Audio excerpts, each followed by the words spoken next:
Good afternoon and welcome to the next edition in our series of digital dialogues, real conversations on race, politics, and other tough topics. I'm Charlie Arnot with the Center for Food Integrity, and I want to thank you today for making the time to join us. This is going to be a fascinating conversation. We'll tell you a little bit more about it here in just a moment. But before we do that, I want to thank our friends from the Food Marketing, from the Food Industry Association, my apologies, FMI, the Food Industry Association, who have been great partners not only on this, but other initiatives as we continue to take our journey to learn more about racial justice, inclusion, and diversity in this digital dialogue series with our partners at FMI. And I'll turn it over to David Fikes, Executive Director of the FMI Food Industry Association Foundation, for his welcome and introduction. David? Thanks so much, Charlie. Appreciate it. And welcome, everyone. And on behalf of FMI, the Food Industry Association, we really want to thank our friends at CFI for letting us partner with them on this wonderful journey in this series of digital dialogues, promoting courageous conversation on matters of racial justice. Now, I come from the world of communication, and in that nest of broadcasting and marketing and promotion of new ideas, we often find ourselves in heavy consideration of who are the experts, those influencers, those folks with authority in a given area that we can somehow leverage to help stimulate support of that which we are promoting. Now, in these discussions, we frequently talk about their range of influence or the metrics measuring their social media reach or the extent of their social cachet on any given topic. We've been trained to think that bigger is better, and that the larger the reach, the greater the influence, the higher the status, the more powerful the broadcast. But in movements and ideas that tend to be emotively enriched, or positions that are entrenched, with those values that are held close to the heart, we find that effective promotion tends to be much more grassroots oriented, inspiring and encouraging, and I use that word in the truest sense of it, of giving courage to others, encouraging individuals to speak up and to engage in one-on-one conversations can carry much more capacity to change a mind, to change a heart, or to change an attitude than any number of mass appeals. DEI professionals are very important to us, to inspire us. They help us set necessary goals. They ask us to participate in needed programs, and they hold us accountable. But in the end, I believe it is the casual moments of courage around the water cooler, the honest exchanges among parents on the sideline of their child's sporting event, and the singular but daring confrontation of racism encountered on social media. These will be the small skirmishes where the battle for racial justice gets won. In communication, the masses may matter, but in the deepest considerations of the heart, the cumulative effect of many small gestures loom much larger. I look forward to today's conversation that Charlie will lead with Michael and Tanika, and I hope that you will join me in listening carefully to their conversation for that nugget that inspires you, that insight that encourages you, helps you find the courage to stand up for what is right, support what is good, and do what is needed in our day. Welcome. And thanks for joining our December edition of our Digital Dialogue series. We're glad to be part of this journey with CFI. Charlie? David, thank you so much. I appreciate that. Excellent introduction and great words of wisdom, as always, that will serve us well as we continue with the day's dialogue and ongoing conversations. As I look back over the course of the last year and the digital dialogues that we've conducted, I really identified three primary themes, things that I've learned a great deal about over the course of these conversations. The first one is that dialogue matters. As David noted, it is important to establish metrics to continue to measure performance and how are we doing in terms of our journey on diversity and inclusion and equity. But it's also important to understand the power of dialogue. These can be challenging and difficult conversations. By continuing to have the conversation, we emulate behavior for others. We provide examples that others can follow, and we make it more comfortable to have conversations that at times can be inherently uncomfortable. The second big lesson and takeaway for me was that leadership matters. You can have all the policies in the world, but if leaders within an organization aren't willing to take the risk, aren't willing to apply their political capital, aren't willing to be an example, very little will change in the organization. It's up to leaders to be able to drive this change to create a more diverse, inclusive, and equitable work environment for all of us. And the third piece is diligence matters. One of the members of our advisory committee, as we were beginning this process, told us, look, we have to be committed to having this conversation for at least a decade. This isn't a one and done discussion where we can assume that we've checked the box, we've done what we needed to do, and we can simply move on because we've solved the problem. This requires diligence from all of us to continue to be involved in the dialogue, to continue to address those instances where we see overt and institutional racism, and to be committed to continuing to increase the diversity, equity, and inclusion we want to have because we know it's the right thing to do and because it creates a stronger work environment for all and better performance. With that, it's my great pleasure to just tell you who we're going to be having part of our conversation today. As always, remember to use your Q&A function or the chat function on your toolbar, either at the top or bottom of your screen, to submit your questions and comments. We'll ask Michael and Tanika to get to as many of those as we possibly can. So today, our two panelists are Tanika Cabral and Michael DiLeonardo, both from the Coca-Cola Company. But the fact that they work for Coca-Cola is just kind of coincidental today. This has nothing to do with the Coca-Cola Company. It has everything to do with two corporate leaders who decided to make a difference. Two corporate leaders who don't have responsibilities for DE&I. They don't have responsibility for human resources, but they've got business responsibilities and decided that this issue was important enough to them personally and can add value to the company so that they decided to make a difference. They decided to take action and actually begin to have a dialogue and to drive change. And so what's empowering to me is that this has nothing to do with their position. It has nothing to do with the organization. It has everything to do with two individuals who saw a need and decided to take action. That can be anybody. That can be any one of us who's participating today. We can be Michael and Tanika in our organizations. And so today I'm excited to be able to learn from them, to listen to them, and to hear their journey as we kind of continue our conversation about what we can do to continue to move further down the path on diversity, equity, and inclusion. Before we begin that conversation, though, I just want to reinforce the 4 agreements of courageous conversations that we've shared for each one of our digital dialogues. The first is to stay engaged, and that means remaining morally, emotionally, intellectually, and socially engaged in the dialogue, even when, perhaps especially when, it becomes uncomfortable. Number 2, experience that discomfort. Understand that discomfort is inevitable in some of these conversations about race, and that participants make a commitment to bring issues into the open. Tanika and Michael will model that for us today. And it's not talking about these issues that creates divisiveness. The divisiveness exists. It's through dialogue, even when uncomfortable, that the healing and change begin. 3, speak your truth. That means being open about thoughts and feelings, not just saying what you think others want to hear. And I think we'll experience that today as Michael and Tanika share their truth and their conversation, and then expect and accept non-closure. As I was talking before about diligence mattering, we're not going to find closure. This is a conversation that requires us to hang out in uncertainty, not rush to quick solutions, but to be interested and committed to ongoing dialogue, which will actually drive change. So with that, it is my great pleasure to introduce Michael DiLeonardo and Tanika Cabral. And I'll ask the two of you to just share us a little bit about your background and your story and how in the world did you come to be here with us today? We'll throw it over to you. How in the world? That's a great question. Well, first off, let me just say, David and Charlie, thank you for the opportunity to talk today. Not just for the discussion that Michael D and I will have, but for the work that you've done over the past few months on having these conversations every month. They are important. And, I always say that it isn't an organization, it isn't a company, it isn't even the government who will be able to fix this problem. It's the community. It's every single one of us. And so thanks again for giving us the platform to do it. Let me talk about how we got here. And I'll talk a little bit about who I am, and then I'll pass it over to Michael D.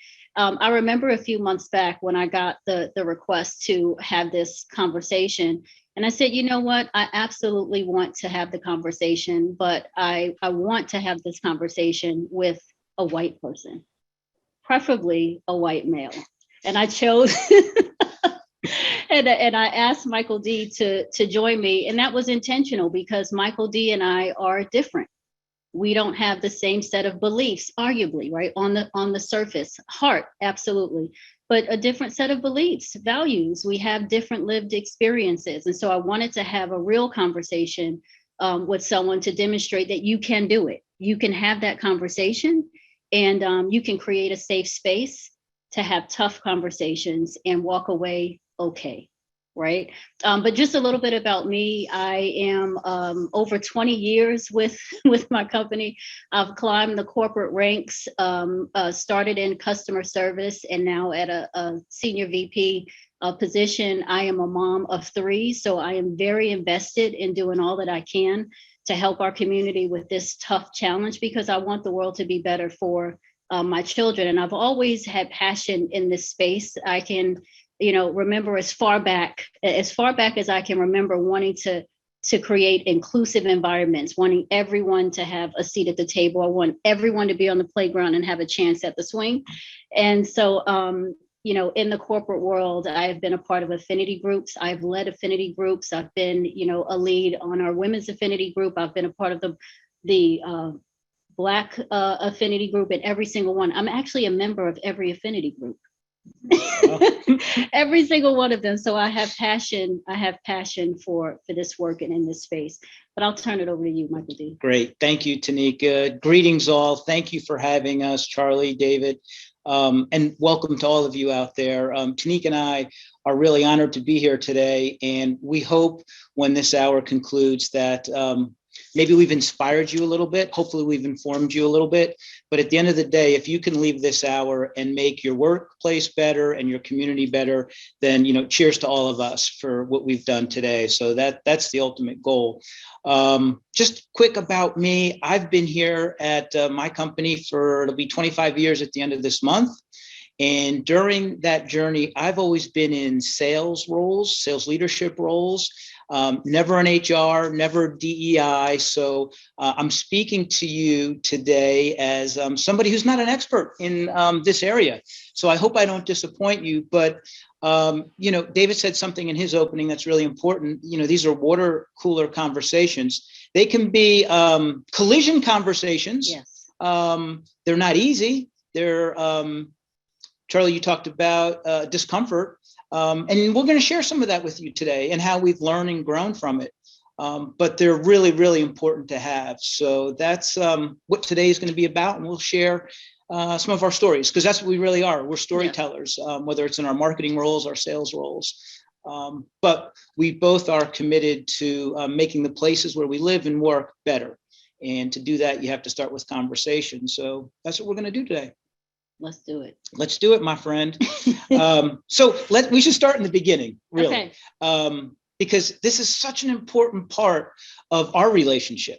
And it really is where it all started. And I guess was it 5-6 years ago? Yeah, maybe about 6. 6 years ago, working on a global account team. And we had a very close-knit leadership team on this account team. Somebody leads finance, somebody leads sales, me, marketing, et cetera, all the functional groups. And our VP of marketing moved on to a new role. And normally when somebody on the leadership team moves into a new role, other members of the leadership team are part of the panel that does the interviews. And collectively, we make a decision on the new leader that joins us. So this prior person moved on and a week or two goes by and we don't hear anything about setting up interviews. And we are off at a convention in Las Vegas for our customer. And we get a message early that morning announcing Tanika Cabral is the new global vice president of marketing for this account team. And we all were like, what? How? We're supposed to be part of the process. Where did this come from? This just fell out of the sky. So, of course, I didn't know who Tanika was. I go on my computer, I pull it up and I go, oh, okay, it all makes sense now. Female, Black, didn't want to bring it into the typical interview process. They're just putting her here. okay, we're going to have to deal with this. She'll be here a year or two, and then she'll check the box and move on to the next role. Let's minimize the damage, not get her in front of the customer. We'll make her feel good, and then we'll move her on. That's honestly, and again, I'm being courageous here in this conversation. That's how I felt. And I don't want to speak for my teammates, but I'm sure they felt the same way. And based on some of the messages going back and forth, I'm pretty sure that's how they felt. And you know what? Look, we're not here to judge, right? That's just that ladder of inference that kind of goes through your mind when you're not part of the process. I wasn't included, right? A lack of inclusion. And now all of a sudden, we've got a female who's Black popped into this role. Who knows if she's ever really been in customer marketing, and what is she going to do? Because we all want to succeed. We're hard chargers, highly motivated, and we like getting bonuses and taking care of our families. Me too. You too. See that? We got more in common maybe than we do different. We'll get to that in more detail later. But seriously, so that's where this relationship really started off. And it could have gone down a path, gang, of, all right, let's not create any issues. We'll make Tanika feel somewhat comfortable and do a few presentations to the customer, and she'll move on in a year or two and things will be okay. But what really happened is you get to know somebody because we work so many hours together, and all of a sudden you find out, like, wow, she's pretty smart and she knows what she's talking about. And in that customer meeting, like, she really was rocking it and she's adding value. Wow, she's pretty good. And all of a sudden you start to learn about that person. And again, I made a comment a minute or two ago, like, wow, maybe we do have more in common than we do that are different. And as you get to know somebody and you get to have conversations, you realize, maybe I shouldn't be so fast to judge. And what we started to have, and I'll call it baby steps, because it truly was baby steps, but you start to have conversations and and it's small, gang, but you start to build some trust, and trust from the standpoint of, oh, can I tell Tanika this? But trust from the standpoint of, it's okay that I feel a little vulnerable asking her something, or having a conversation about something maybe that I don't understand. And again, it could be small things in the beginning, but then it starts to build. And then all of a sudden, that trust, that vulnerability, you start to build some empathy. And now I understand maybe things that are happening, and we'll go into some of those stories. And then all of a sudden, we can have grace for one another when we don't agree with something, or maybe I said something that didn't sound right, but Tanika knows my intent, so she has grace for me when we have that conversation. So I don't know. How did you feel, Tanika? I mean, I'm showing Michael some D vulnerability. came out swinging. No, seriously. I love that you started with that story, because it is familiar, even though it may not be talked about in the organization. If it is talked about, it's talked about within those safe pockets, right? So let me just say that Michael D is right in that he wasn't involved in the interview process. It involved other people, right? And so when I met the team, probably a few weeks in, I could feel something. There was something there, right? There was something there. The warm welcome that I had hoped for, I didn't necessarily get that. And I didn't know why. I didn't know why. Maybe I had some ideas of what it was, but I will say that it wasn't the first time that I had been thought of as the diversity hire, right? So that's happened to me in the past. And when that happens, because it does, right? When you feel that they don't think you should have that seat at the table for whatever reason, you can do one of several things. The first is you can become really discouraged, really down about it, and you can withdraw. And it's sort of like a self-fulfilling prophecy, right? Because you're not as engaged, they're not welcoming you. And then what does that do, right, to the relationship? How does that disrupt the business? But I am the opposite in that way, right? So I don't tend to withdraw. I tend to lean in more, right? And that's what I did. So it's a little more than lean. What do you mean? No, I tend to lean in because I'm feeling something. And it's really important for me to understand what I'm feeling, right? I'm very intuitive. So I want to figure that out. And so instead of backing away, I walk into Michael D's office a lot more every day when he's there, because he likes to travel a lot. But when he's there, I walk into his office and I'm just listening and I'm learning and I'm seeking to understand. And we're talking about the business, but I'm also talking with Michael D about him. who he is as a person, and I'm getting to know him, and attempting to do so with others on the team, right? So where someone may feel like I need to withdraw because I'm not being welcomed the way I hope, I felt that, but I didn't let that stop me, right? Because the only thing that I can control is what I do and how I show up every day. And I think, would you say, Did you Michael feel D, vulnerable in having those conversations? I did feel vulnerable. I did, but I do it anyway, right? I do a lot of things uncomfortable. You just do it scared. You do it scared. And it's not, and it's a little scary too on the receiving end in the beginning. Yeah, it really is. For sure. And I think that I don't know what prompted it, but after having so many conversations, intimate conversations, I think we finally had a conversation around, okay, so, maybe in the beginning there was some thoughts, but here we are now together as a team. And so I would say that and listen, it's not just the diversity hire, right? It could be any type of hire where you feel like maybe that person came in and they didn't have the credibility or the experience, right? There's judgment happening. It could be the good old boy network, right? Where someone is hired and you're thinking, oh, that's just that's one of the cronies, right? But you have to decide how to manage the relationship, how to handle the conversation, and you have to be very intentional about it. And so what I didn't want to do is contribute any further to what I was experiencing. And so I just did the best that I could do, and that is show up as me every single day. And I tried to be as authentic as possible. And Michael D will probably substantiate this. I share how I feel, and I share my experience, and I'm pretty open about it. And I will share when, something's not feeling right. Can we talk about it? And that's what Michael D, I think, had to be vulnerable, because he was.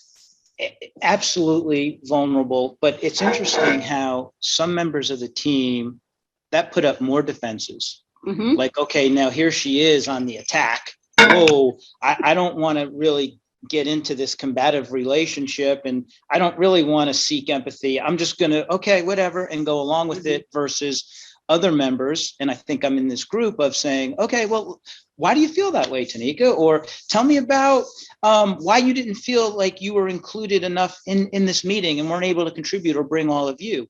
So it just allowed for us to have more dialogue. And what you start to find out is, again, we don't always agree, but you understand why somebody has a feeling or an opinion towards something. And a lot of times, honestly, what you find out is there may be a little bit of difference, but at the core, we have a lot more in common than that are different. So, for example, I'm an early morning person. Well, you know what? If I'm trying to reach Tanika and it's 6 a.m., 7 a.m., I'm not going to get her because she's getting kids out the door, right? She's mom.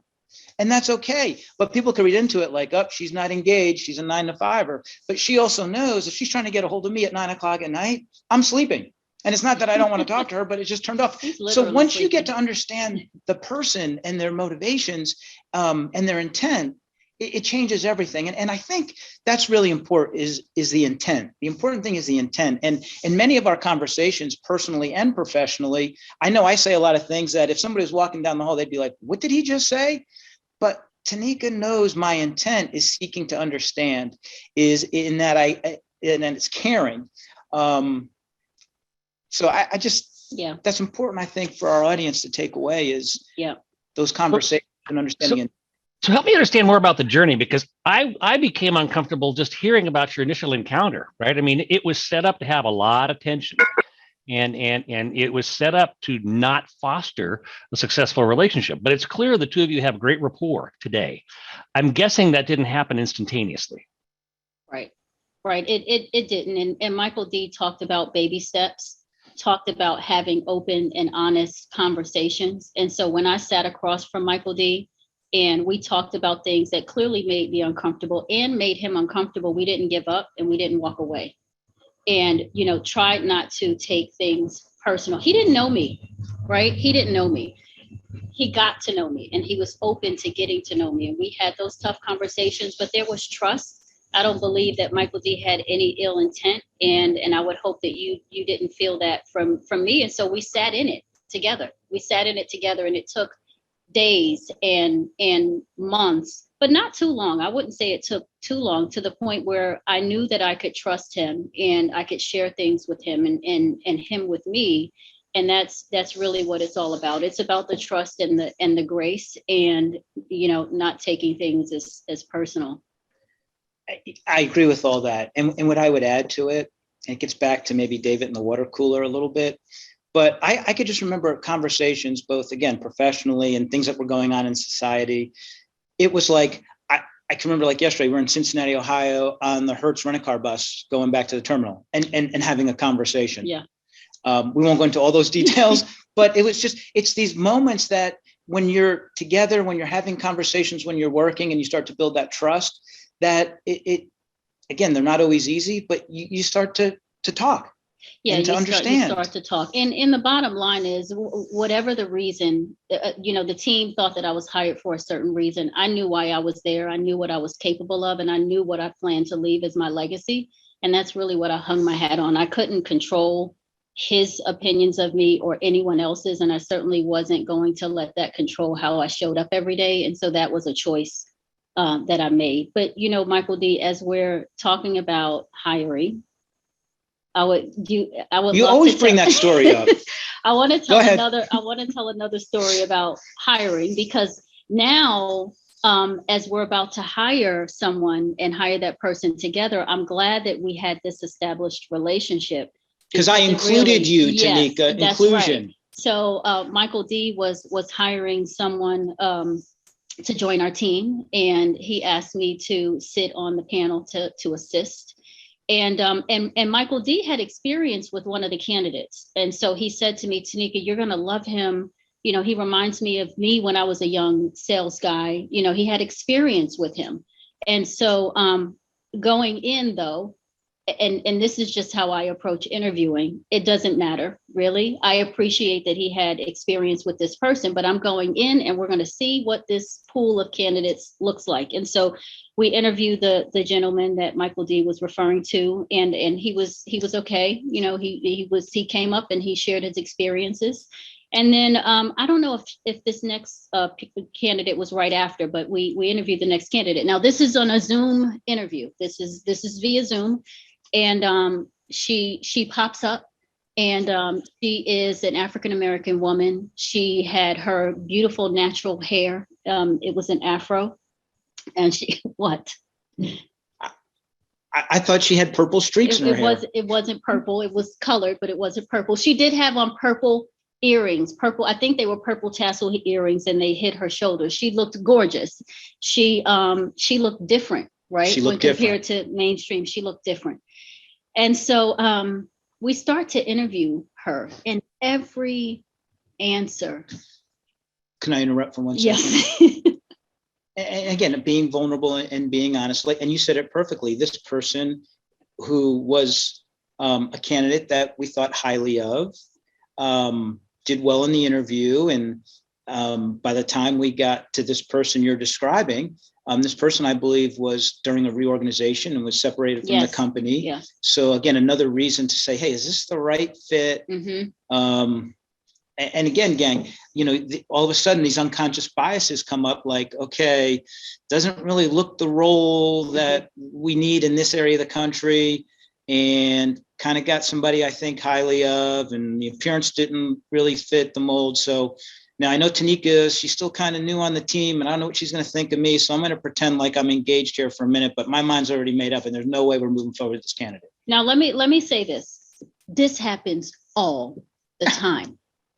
All the time, right? What a hiring manager hasn't necessarily made the decision before the interview, but they have a good idea that there's a candidate that they're familiar with, a candidate that reminds them of who they are, right? That they would like to hire. They're not going in thinking, I'm not hiring this type of person.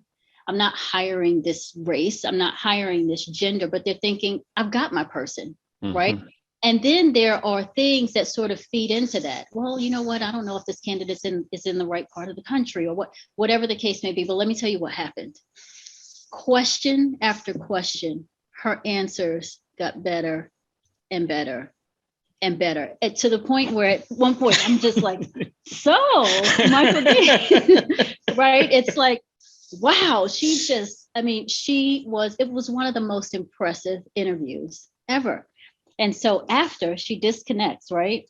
We get ready to go in the debrief. I said, Tanika, don't even say a word. This was on a Friday. I'm on a plane Monday morning. I'm going to go have lunch with her. And right. We may have right, a real winner exactly. here. Because I said, Michael D, what are you going to do? And he said, I'm going to see her.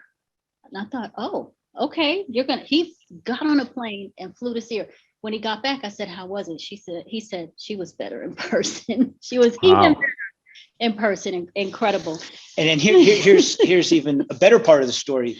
So she joins the team, and absolute home run, great candidate. And it was such a learning for me, because people would probably say Michael D, for the most part, hires people that kind of fit a certain mold, athletic, high chargers. And like you said, people that remind you of yourself a little bit, whether it's male or female. Mm-hmm.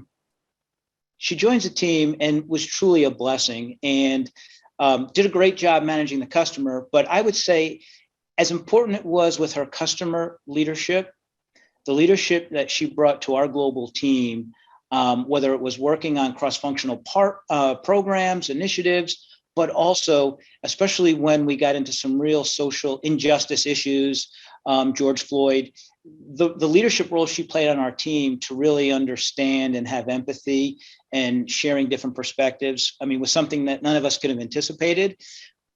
But the lesson of not hiring people that are always like you, look like you, talk like you, come from the same cut and mold. I mean, it's really important to listen, to seek, to understand. And again, getting back to that being vulnerable and taking some risks, because a lot of times you hire people like you is because you don't want to fail, right? Your reputation's on the line, and it takes some risk to bring in somebody different. And I'll tell you, it was one of, and I tell you this all the time, it was one of the greatest lessons I've had in my career. Mm-hmm. It really was. And I remember telling you, Michael D, you're going to tell this story on a main stage one day, because, and again, I just want to say to this audience, happens all the time where you go in and you have someone in mind that you'd like to hire. Happens all the time that when there is familiarity, right, you tend to maybe gravitate toward a person. And I hear it all the time, right? I was talking recently with someone and they said, I really like, when I have people in my pool who have been on basketball teams or football teams because they understand teams. Well, that could create bias and you don't even realize it, right? And so I think Michael D, and you can correct me if I'm wrong, he may have walked away thinking, what if there were others in my past that I didn't give the attention that they maybe should have gotten? I could have had even better hires. Right. I think that was the lesson. You didn't go in saying, I'm going to be biased today, right, but it's possible that some of that bias played in unconsciously. Without it. So I've got a great question here. Hate to interrupt because this is fantastic, just spot on. And we were getting great feedback and great questions coming in. We'll try to get to as many as we can. This one is about intent. It says intent is super important. How do you support people in not presuming an intent in others without having the conversation to really understand where someone's coming from? How do we prevent the jumping to conclusions and give each other the benefit of the doubt? Ooh, we had a conversation, Michael D, and I think we were talking about giving people the benefit of the doubt and not judging. And I think I used myself as an example where I said, when I walk through the halls of my company and I am dressed a certain way, maybe if you saw me on the weekend with my braids or my big New York earrings or my Jordans or my hoodie, would you feel the same? Would you give me the same level of respect? Would you have different assumptions about who I am? And we actually had a really great conversation about that once. It was a tense conversation too, where I said, you have to take a step back and realize that you don't understand people's lived experiences. You may not understand where they're coming from. You may draw conclusions about this person before you even get to know them. So it's important to be intentional, really intentional about pausing and allowing yourself to get to know a person before you judge. I agree 100%. And here's what I'll add to that. If you want strong business results, and in my case, not only I want strong business results, but I'm a Christian and I want to do the right thing for people. I want to be Christ-like. I've got to be an ally, right? So whether it's an ally to somebody who looks like me, acts like me, talks like me, thinks like me, or an ally to somebody who maybe looks totally different than me, acts totally different than me, I have a responsibility as a leader in this company, but also a leader in my community, a leader in my faith, to truly understand that person. And what I would say to myself is, okay, let me help me understand why maybe she feels that way or thinks that way or acts that way. And if that's the mindset that works for me, I don't know if it works for everyone, but that's it's seeking to understand. It's seeking to understand. And I've had to do the same, right? With Michael D coming on a team. And I will tell you that on that team, it was it 100% white male? Yeah. Yeah. Yeah, I was right. And so, obviously I feel different, but I can also draw conclusions about that team and why it is the way it is. But I have to be very intentional about not doing that and recognizing individuals on the team and understanding who they are and not drawing conclusions. And let me tell you, that doesn't just happen. You have to be intentional about that. You have to pause. And when you feel it happening, because it will, but when you feel it happening, you have to stop yourself and say, you know what? I'm drawing conclusions. Let me take a step back and really get to know this person. That's really interesting. Go ahead, Michael. If you're going to be that ally and you're going to develop empathy, I have to have Tanika's back. So when, the guys are playing golf at a meeting and you're not there, I got to say, no, you know what? Hey, wait a minute. Have you guys seen her in that customer meeting? Because she can really kill it. I mean, we need to give her more of a seat at the table. Hey, you know what? Get her into those meetings. So again, whether it's at work or in your community, if the lens is I'm seeking to understand, I want to have empathy, and I'm going to have your back, I'm going to be an ally. When you start conditioning and having that mindset, the world looks a little different. And maybe it doesn't look a little different. I'll take that back. I think the way you react to the world is a little bit different. And it's an everyday challenge for me because there's things that pop up, and this because I'll call and ask you. I see something on TV, which I try to really limit, by the way, nowadays, but I'll say, wait a minute, here's how I originally feel. That can't be right. Let me call Tanika and get her perspective on it. Hey, coach me. Why are these people doing this? Why are they feeling that way? And the opposite is true, where I will call you and say, please help me understand the perspective of this group because I don't, right? And I know that there is a safe space where we can have an honest conversation. But let me tell you, those relationships don't develop overnight. They don't. You have to build them one baby step at a time, right? And like I said, I lean into those conversations typically. But you have to find that person that you can have dialogue with. And when you do, you sort of lay the ground rules for the relationship. You've got to talk about those things. Everything is intentional. But when you do, you not just develop the relationship with that person, but it begins to have a ripple effect because then you share with another person. I remember, and maybe we can talk about this. Maybe we can swing even harder, Michael D, and talk about Black Lives Matter. But I remember you sent me a picture of your son. You sent me a picture of your son. It was his son in their very beautiful golf gated and golf community, sitting alone with a sign that said, Black Lives Matter, right, in their community. And it was, it was unbelievable to see. But even during that time, I will say, and this is the time of the George Floyd murder, when Michael D and I had many, many conversations. We had a conversation around, Black Lives Matter, right?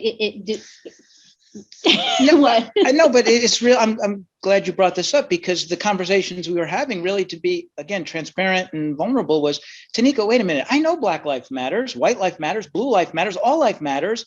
Why are we focused just on one? Why can't we try to improve the safety and the education in all communities? This whole BLM thing is, it's just, I don't get it. Now, here's the deal. How many people have had that thought, right? So many, but how many had the opportunity to come to a person that maybe believed in the movement and ask, what are we trying to do here? Yeah, so your life matters, but doesn't everyone's life matter? There was a big debate about that. I mean, it was all over social media. People were in the spaces where they shouldn't have been debating, right? Because you don't make progress.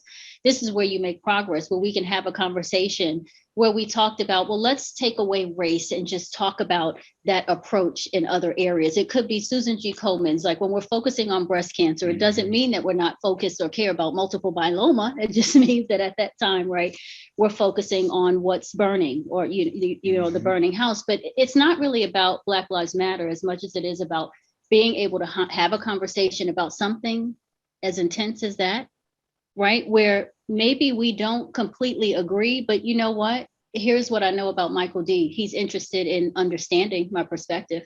He's interested in understanding a life experience that led me to believe what I believe. He wants to understand that. And that's all I've asked of him in our relationship. I'm not asking him to agree with me. What I'm asking him to do is understand why I may feel a certain way or think a certain way or approach things in a way. And those are all driven by my experience, how I was raised, you know, culturally, what my belief system is. And if he simply can take the time to understand that and say, you know what, Tanika, I may not agree, but I absolutely can understand how you got there. So this is fascinating, because I think the two of you brought up a number of interesting issues, challenging issues that can make people really uncomfortable and result in assumptions and hurt feelings and retracting into a place of safety. And that tends to be where we live today in our hyperpolarized society, where we pick one camp or another and decide that's where I'm most comfortable being. But yet somehow you figured out a way to move beyond that. It's clear that you have a very strong relationship, and you've had some pretty challenging conversations around difficult topics. Help us understand what allowed you to strengthen your relationship, even though you're dealing with topics that oftentimes cause people to either fall into a very defensive posture or to withdraw. Well, I'll give one quick one. And since we're being, you know, transparent and open here, and it's a little personal, but I forget, it was one of the tragedies. Unfortunately, we've had so many, but it was about driving and your son. And I'm like, and I don't remember my exact comment, but I'm going to probably exaggerate a little bit so the audience understands. I'm like, well, look, I just don't understand. Like, if you get pulled over by a cop, you know, just like give them the license and your insurance, and it's, you know, it shouldn't be a big deal. And things like, Michael D, hold on. Let me explain to you what most Black parents have to explain to their children about driving Black. In the story you told me about educating your son, and I was like, what? Yeah. Like, why do you have to do that? You have right? to, yeah. Yeah. And it broke my heart. But and that's why, Charlie, that's why it's important to nurture these types of relationships, and why even as it's tough, you know, I come back to this relationship with Michael D because I need to have these conversations. And when I say need, I mean that. I need to have these conversations with someone outside of my network, and especially with someone who may not understand my perspective, and him, you know, and I may not understand his. That's incredibly important, because I feel like that's one way to chip away at this huge boulder, right? And someone I look up to, who was an executive at our company, would talk about the huge boulder, and you just chip, and you don't feel like you're making progress, but you chip every single day, and then one day it cracks open, right? I look forward to that day. I don't know when it'll happen, but I feel like this relationship and our discussions are chips, tiny chips at that rock. And I'm taking those chips, those swings in my network as well. Yes. So, you know, we talk about, you know, playing golf and, you know, suburban country club type. Yeah. And you can imagine the conversations that happen there. And that's, again, my role as an ally is to say, well, hold on, do you realize what happens in the conversation a parent has to have? Yeah. And you know what, I've asked you about that before, because Michael D, every Friday, like, I would call him, and he's like, you know where I am, Tanika, but I will call anyway. Friday noon, afternoons. He was at the country club or the golf course. But I would say, so Michael D, if someone says this, if this topic comes up, what are you going to say? Like, how are you going to address it? And it's because we have the relationship that we have, that he can go back and have the conversation, maybe in a different way than you would have had we not, you know, built this relationship. And the same with me. Right. So I can take Michael D's insight back to my network and say, you know what, here's something to consider. Here's why someone may believe what they believe, or think differently when compared to you. And that's the thing. I see differences as compliments Differences are compliments, and I see Michael D as being complimentary to me. Another great questions come in. What do you do when you've tried to have this kind of relationship of respect and trust with a colleague you work closely with and it backfires? That colleague does not want to engage on that level, and as a result, makes your working relationship more tense. What's the next step? I'm sure both of you have encountered that in different parts of your professional lives. What do you do in that situation when you've tried to make inroads, you've tried to do the right thing, and that person either becomes defensive or retracts, and now you've got a tense working relationship? Or I understand, and I'm sure we've all experienced that. And, my takeaway would be that person's not ready. That person's not ready. And what we don't want to do is force or pressure someone into having a conversation that they're just not ready to encounter. And let's be clear here. Before last year, we never really had these conversations in the workplace, right? Never. And so this is new for us all. And you really have to have the conversation with someone that is not completely open, but has some openness to having a dialogue. And if that doesn't happen, or if you encounter someone and it backfires and now the working relationship is tense, here's what I would do. And I'm not saying that this is the right answer, but I would, maybe have coffee with that person and say, I recognize that maybe we attempted to have a conversation, or I tried to engage you in a conversation that we just weren't ready for. But our working relationship is important to me, and I want to move past it. And if ever you are ready, I am here. But let's do all that we can right now to focus on the business and get back to what we were. And I would leave it at that. But I am someone who will confront and, say, I acknowledge how you're feeling, but we can get past it. Do we have an agreement to, at least move past it? And if you want to talk about it again, if it's a year or 5 years from now, we can, but let's be okay. That's how I would handle it. What about you? Yeah, no, I think that's great, Tanika. Charlie, I would add that I think you have to wait for the right time. And maybe the right time is when you've built enough equity of trust over time. So it could be, hey, I had Tanika's back in this meeting one time, or I introduced her to somebody and helped in a mentoring relationship. And over time, if people understand what your intent really is, then I think at some point you'll engage in a conversation. And it may never be a social justice conversation. It may strictly only be professional and around work-related issues, and that's okay too. But just be patient, be persistent, and continue to build trust. And trust from the standpoint of knowing my intent is really that I have your best interests at heart. Yeah, absolutely. That's how I. Yeah. So clearly somebody must have stepped in it at some point in time and offended one or the other, right? I'm confident, based on the content of this conversation, that at some point in time, one or the other of you, or both of you, has said something that could have been perceived as offensive, or uninformed, or just ignorant. Yes. Help us understand what you do in that situation when, again, you're not going to assign intent, but boy, what was just said clearly reflects a lack of understanding, and I'm irritated by it. Yeah.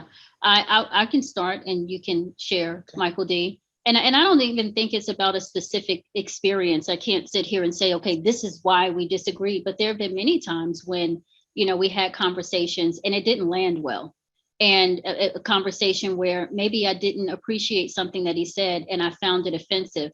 And again, this is just my personality. I tend to address it, and I address it with stories. I'm a storyteller. So I will say, okay, here's why it's difficult for me to get past what you said.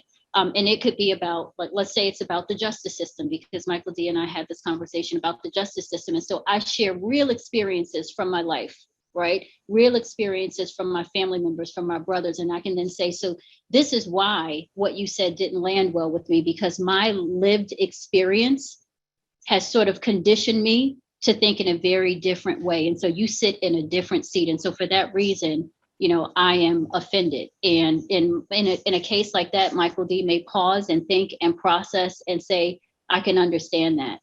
But here's the thing, this isn't a perfect world. There have been times when maybe he didn't, but we're going to be okay, because he's not attacking me. I'm not attacking him. This isn't about, it isn't about getting him to be on my side. I just want him to understand. But, it really takes grace. It takes patience. It takes being vulnerable.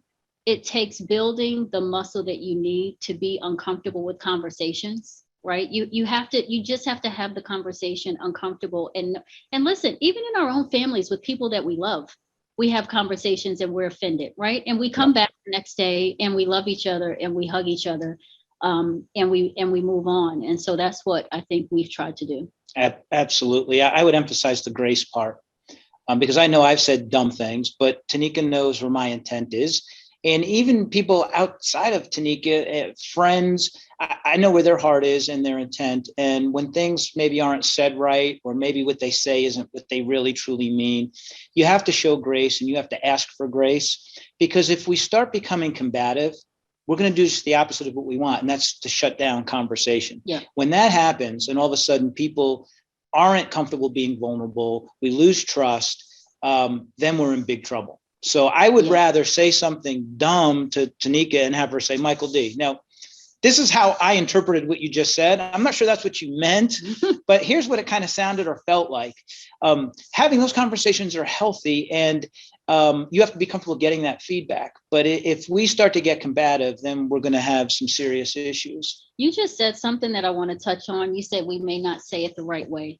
Those are conversations that I've had with my network and my community to say, you know what, these are new conversations for us. Don't expect that person on the other side of the table who doesn't look like you, who has different experiences, to say it in the way that you think is right. We don't know how, we're not experts, right? So when that person comes to you and they are trying, give grace, right? You have to have grace. You can't walk away thinking, I cannot believe he used that term. I cannot believe she said it that way. Right? Maybe the person doesn't even know how to frame it up. So that's really important. Grace. And him with me, because I may say things or ask questions and doesn't land well all the time. So each of you has decided to be a leader in this conversation. So I'd like to hear a little bit more about why you've decided to play a leadership role, and what does that look like to you? I mean, what are you doing to be a leader? But you wouldn't be here today if you hadn't made a decision to be a leader in this conversation and to work collaboratively. So what does that mean to you, and what are you doing to demonstrate that leadership? So I'll jump in, take a quick shot at it. So first of all, it's good business. I mean, if we just cloned one person or just me, we're going to make a lot of mistakes. I can assure you of that. So what we want to do in our business is we want to mirror what our consumer base looks like and our customer base looks like. So it's really important that we have employees and team members that bring that diversity of thought, that diversity of representation to our teams. That's really important to me. And the other thing, I mentioned this earlier, is, being a Christian, sometimes I say, I don't see color. Well, yeah, we know colors out there. Your experiences in life are a heck of a lot different growing up than mine are. They just are. So we have to see it, and we have to understand the differences. But again, if your intent and your mindset and your heart set is about, that's a human being. And I do a lot of work in the prisons, juvenile. And, what you find out when you're working with kids that are locked up for a lot of bad things, you find out, like, they're no different than my punky kids. They just didn't have somebody there, getting in their stuff all the time to guide them. Mm-hmm. You start to see through those things, or some of the work that we do with Boys and Girls Club, and you get with these young kids, and like, they're just kids, and they're not even seeing color, and they don't have any biases at the time. They're just, hey, someone's here reading to me. Mm-hmm. So again, doing good business, for me, being a good Christian is what drives a lot of my motivation for wanting to step in and be a leader in this space. Yeah. Well, I would have touched on some of the same things, so maybe I'll take a different angle here and focus on how I think I can better my community. And that's one of the reasons why. So outside of business and the work that I do, trying to improve my community. And it can be a lot to bite off. You can't boil the ocean with a topic like this. And so I start off with what's within my span of control. And it starts with me. It starts with my household. And just to tell a quick story, I have a son who will be 16 in a few weeks. And we made the decision to send him to an incredible boarding school for high school, which is 3.5 hours away from home. And we made this decision in the height of the movement last year. And I reached out to the school in a panic because my son was the only Black kid in the 9th grade at the school. And I shared with them what I was feeling. I shared with them the anxiety. I told them that I was afraid. I wanted to know what the arrest records looked like. I wanted to know if it was disproportionate in terms of the race representation on campus and in the surrounding community. And they sent a message back and it had all the right answers. But at the end, they said, outside of this, Tanika, we just want you to know that we care about your son and we're going to care about him, right? And I believe them. And so first week of school, they're having an orientation and a party and a bonfire. And he calls me and it's really late and he says, Mom, something happened. I'm okay, but I just want you to know that something happened. And when he told me the story, it was race related and it broke my heart. And as a mother, I thought, you sent your son here. You know what's going on in the world. This is your fault. That's what I thought. And so I can't get there fast enough, right? The next morning he calls me and I'm preparing to leave and he says, I meet with the headmaster. And I said, you can't do that without me. And he said, yes, I can. I'm going to do it. And he met with the headmaster and the headmaster called me about an hour later and he said, you know what, Ms. Cabral, I have not met a more emotionally intelligent child. Your son came in and first he shared the facts of what happened. He told me how it made him feel. He told me what his expectations were.